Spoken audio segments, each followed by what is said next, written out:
High top বান বেঁধেও কিন্তু বাইরে বেরিয়েই যাচ্ছি। আমি তো সব সময় don't care baby, don't care, এরকম অবস্থায় থাকি। যেমনভাবে কমফোর্টেবল থাকতে পারি আমি সেইভাবেই থাকি। আমি ওয়েট হেয়ার কম্বিং একদমই করি না, পছন্দই করি না, কারণ প্রচুর হেয়ার ফল হয়।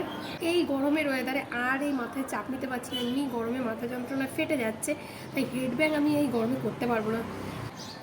Hello everyone, welcome back to my channel. আশা করছি তোমরা সবাই খুব ভালো আছো, আর আমিও ভীষণ ভালো আছি। তাই ব্লিস ব্লগের সাথে নতুন আরও একটি ভিডিও নিয়ে চলে এসেছি। বন্ধুরা, তোমাদের সকলকে জানাই শুভ নববর্ষের প্রীতীয় শুভেচ্ছা। অনেকটা দেরি করেই জানাচ্ছি, যা গরম পড়েছে তাতে ভিডিও করব কি, নাওয়া খাওয়া সবই বন্ধ হয়ে গেছে। তোমাদের রিকোয়েস্টেড ভিডিওগুলো কিন্তু সব ডায়েরিতে লিখে রেখেছি, এক এক করে নিয়ে চলে আসবো। বন্ধুরা যারা দেখছো প্লিজ একটা লাইক করে দিও, যারা নতুন বন্ধু রয়েছে তারা প্লিজ আমার চ্যানেলটিকে সাবস্ক্রাইব করে পাশে থাকা বেল আইকন প্রেস করে নোটিফিকেশন অল করে দিয়ে আমার সঙ্গে চিরতরে দেখেছে। আর আজকে একদম পড়ন্ত বেলা, বেশ ভালো লাগছে আমার, কারণ আমি এক্ষুনি চান করে এসেছি, হেয়ার ওয়াশ করে এসেছি। তা হেয়ার ওয়াশ করেছি, তোমাদের সঙ্গে আমার ওয়েট হেয়ারটা শেয়ার করবো না এটা হতে পারে? ডেলি ব্লগ যাচ্ছে না, তারপরে আবার হেয়ার অ্যাক্টিভিটিও দেখাচ্ছি না, হেয়ার টিপস কোনো কিছুই তোমাদের সঙ্গে শেয়ার করতে পারছি না। এত গরমে আমার অবস্থা তো নাজেহাল। তোমরা কেমন আছো অবশ্যই কমেন্ট সেকশানে জানিও। আর কেউ রাগ করো না কিন্তু, তোমাদের রিকোয়েস্টেড ভিডিও অবশ্যই নিয়ে আসবো এক এক করে। একটু সুস্থ হই, একটুখানি ওয়েদারটা ঠিক হোক, তাই না বলো?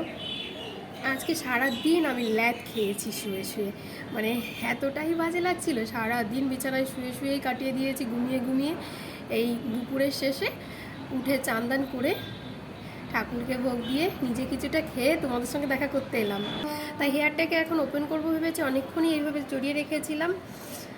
এই গরমে সত্যি মানে হেয়ারের কোনো কেয়ারই করা হচ্ছে না, যে তোমাদের হেয়ার কেয়ার টিপস শেয়ার করব, কিছুই ভালো লাগছে না। শুধু মনে হচ্ছে যেন জলের মধ্যেই বসে থাকি, এত গরম লাগছে। আর মনে হচ্ছে যেন চুলটাকে সবসময় ভিজিয়ে রাখি, কিন্তু ভেজালে তো আবার চুলের ক্ষতি হয়ে যাবে। আর আমি কিন্তু এই গরমে তোমাদের ছোট্ট একটা টিপস শেয়ার করি, আমি এই গরমে কিন্তু একদম হাই টপ বান বেঁধে ঘুমিয়ে যাচ্ছি বা সারাদিন কাটিয়ে নিচ্ছি। দিন টু রাত টোটালি 24 আওয়ার্সে আমি হাই টপ বান বেঁধেই থেকে যাচ্ছি। সেটা দেখতে ভালো লাগুক আর না লাগুক, হেয়ারের কেয়ার করার জন্য এটাই ভালো এই গরমে।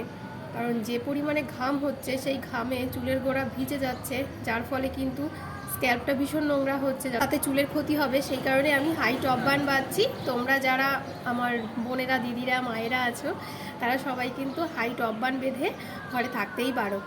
সব বেঁধে কিন্তু সৌন্দর্য আসল নয়, আগে কেয়ার, সুস্থ থাকা, তারপর সৌন্দর্য অবশ্যই রক্ষা করতে হবে।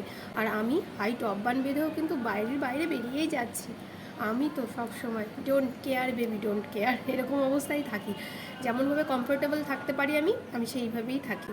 চলো আর বকবক করবো না, এবার হেয়ারটাকে ওপেন করি। উফ, আমি যে কী শান্তি পেয়েছি আজকে হেয়ার ওয়াশ করে।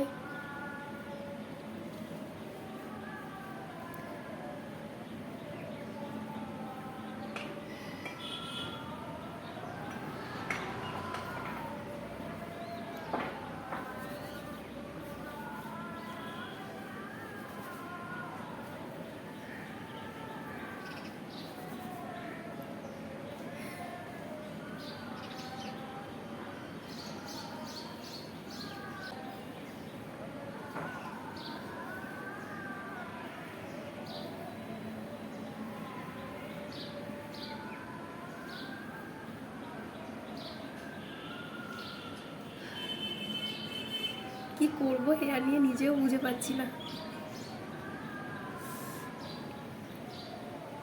তবে বন্ধুরা, এই গরমে আমার ভীষণ হেয়ার ফল হচ্ছে, আমি কোনো হেয়ার কেয়ার করতে পারছি না, যার জন্য ভীষণই হেয়ার ফল হচ্ছে। তাই আমি বিগত 2-3 দিন আগে একটু হেনা নিয়েছিলাম, মানে হেয়ারে হেনা অ্যাপ্লাই করেছিলাম। তা হেয়ারে হেনাটা অ্যাপ্লাই করার পর বেশ সিল্কি অ্যান্ড বাউন্সি হয়েছে। তোমরা এখন বুঝতে পারবে না, হেয়ারটা ওয়েট রয়েছে, ড্রাই হলে তবেই বাউন্সি কতটা হয়েছে তোমরা বুঝতে পারবে।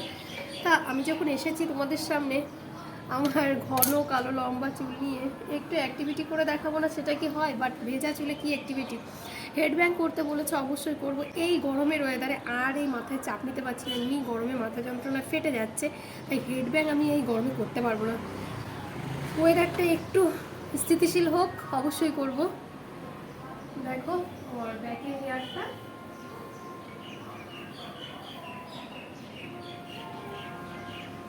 অনেকক্ষণ ওড়নাটাকে পেঁচিয়ে রেখেছিলাম, তাও দেখো এখনও জলটা ঝরেনি। ট্রেন যাচ্ছে, ট্রেন ট্রেন তো যাবেই।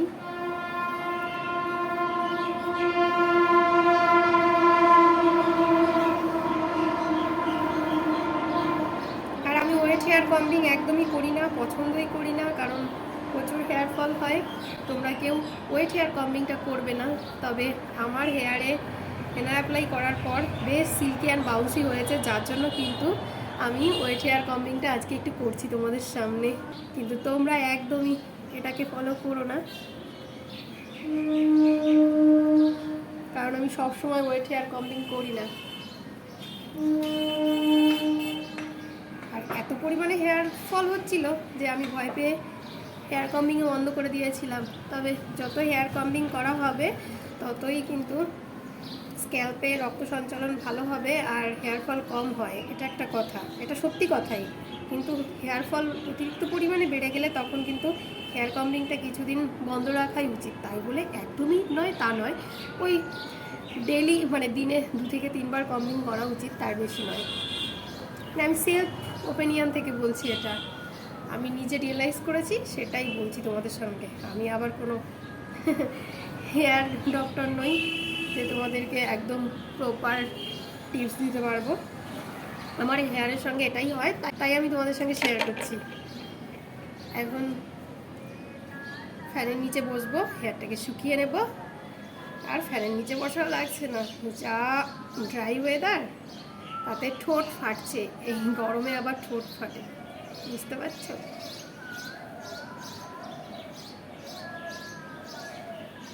নাও তবে বন্ধুরা, আজকের মতো ভিডিওটি এখানেই শেষ করে দিচ্ছি। তোমরা সকলে ভালো থেকো, সুস্থ থেকো, এভাবে আমাকে ভালোবাসা দিয়েছো, আমার ভালোবাসা তোমাদের সঙ্গে রয়েছে। কালকে সন্ধ্যায় যদি আসতে পারি অবশ্যই আসবো, তোমাদের রিকোয়েস্টের ভিডিও নিয়ে আসার চেষ্টা করবো, বাড়ির ব্লগ নিয়ে আসার চেষ্টা করবো। সুস্থ থেকো, ভালো থেকো, আর অবশ্যই আমার সঙ্গে থেকো। টাটা।